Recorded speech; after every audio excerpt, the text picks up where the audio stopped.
বিদেশে এসে বিদেশি খাওয়ার কলকাতা টু দিল্লি কি কি খেলাম এই কিছুদিনে আজকের ভিডিওতে সেটাই শেয়ার করব। প্রথমে নিয়েছিলাম ঢোকলা, এত স্পঞ্জি ছিল, এত মজা ছিল ঢোকলাটা, আমি দুটাই খেয়ে নিছি একাই। তারপরের দিন নিলাম ছোলে ভাটুরে আর রাজকাচুরি। রাজকাচুরিটা অনেক মজা ছিল, কিছুটা আমাদের দেশে দই ফুচকার মতো। তারপর পরের দিন খেয়েছি বাটার চিকেন প্লেন রাইস। এই রেস্টুরেন্টের অ্যাম্বিয়েন্স অনেক মজা ছিল। নেক্সট ডেতে আবার চলে গেলাম হলদিরাম স্টোরে। সেখানকার খাবারগুলো ইন্ডিয়ান খাবার হলেও খাবার টেস্টটা বেটার ছিল, আর খেলে মনে হয়েছে যে স্বাস্থ্যকর হবে, পেট খারাপ হবে না। এই যে রাজকাচুরির ইনগ্রিডিয়েন্টসগুলো এক পাশে ছিল, তারপর অন্য পাশে অন্য খাবার ছিল। তারপর বিকালবেলা হাঁটতে বের হয়ে দেখলাম এই ঠেলা গাড়ির মধ্যে বিক্রি করতেছে অনেক অনেক খেজুর, জানি না কোন আরব দেশ থেকে নিয়ে আসছে, বাট দেখতে অনেক সুন্দর ছিল। দেন নেক্সট ডে আবার চলে গেলাম অন্য একটা স্টোরে।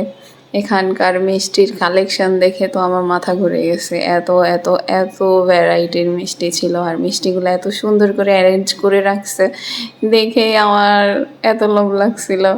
এক এক পাশে এক এক রকমের, এক এক সাইডের এক এক অঞ্চলের মিষ্টি ছিল, রাজস্থান, কলকাতা, চেন্নাই, অনেক জায়গার মিষ্টি ছিল।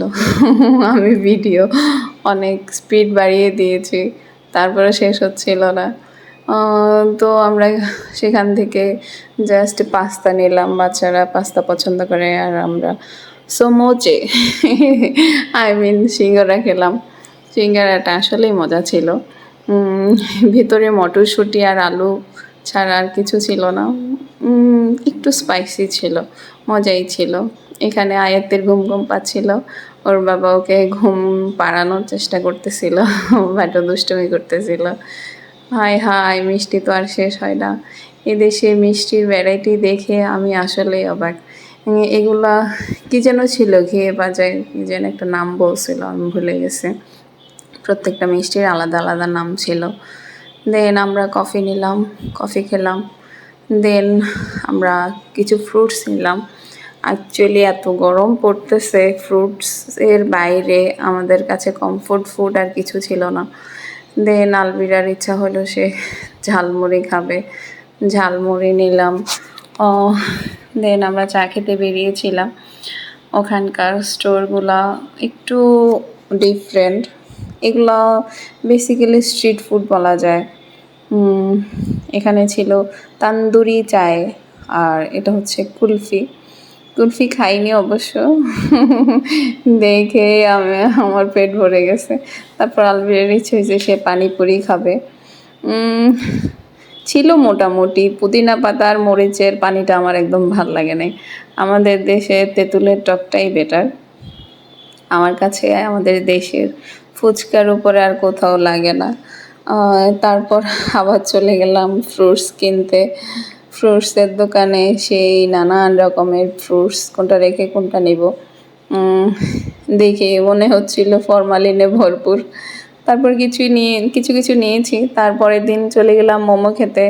আলবিরার ফেভারিট ফ্রাইড মোমো, আমাদের favourite steam momo, chicken momo. এই তো তারপরের দিন আবার বেরিয়ে পড়লাম। অ্যাকচুয়ালি এখানে আসলে ক্ষুধা লাগে, কি খাবো চিন্তা করে, কিন্তু খাবার দেখলে আর খেতে ইচ্ছা করে না। যাই হোক, এত সব খাবারের মধ্যে এই যে ফল ফ্রুট, পাস্তাটাও ভালো ছিল।